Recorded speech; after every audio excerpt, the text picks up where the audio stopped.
the second day of the Chinese Lunar New Year. My boyfriend and I traveled back to our hometown after 3 years being stuck in Beijing due to the COVID-19 outbreak in early 2020.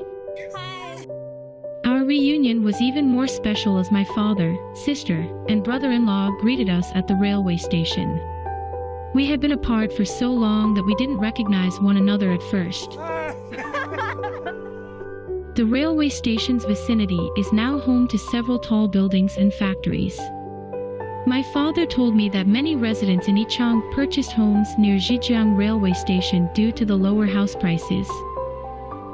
Commuting to Yichang East Station in the morning is very convenient, with a 20-minute train ride costing only 16 yuan. When I got home, I found that nothing had changed.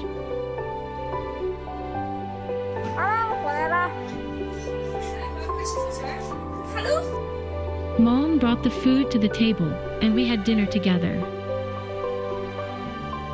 The next day, all my relatives visited my home. We hadn't seen each other for 3 years, and the children had grown taller and more polite. The shopping mall area is dotted with lively snack stalls, similar to before the epidemic. However, my sister said that she hadn't seen these snacks for the past 3 years. It was the first time since 2020 that she had witnessed so many people and smelled delicious foods in the streets.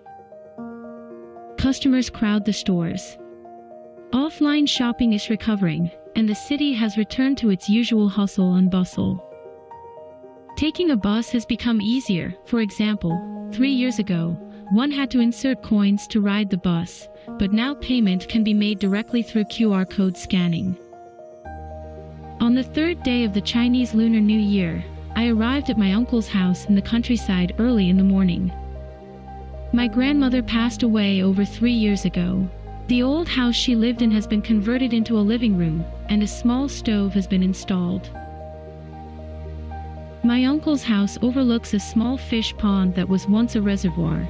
A significant portion of the area has been converted into orchards of citrus trees. According to my uncle, they now earn income by selling citrus and fishing, leading to self-sufficiency and an increase in their earnings in the past 3 years.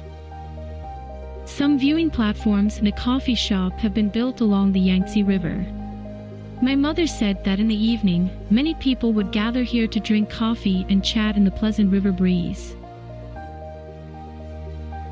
The stadium in my hometown has been transformed into an amusement park, with 23 rides, such as a Ferris wheel, a big pendulum and a roller coaster.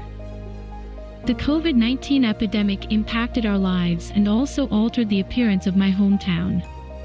As the peak of infections passed, the streets were once again bustling with people, and I finally returned home to reunite with my loved ones.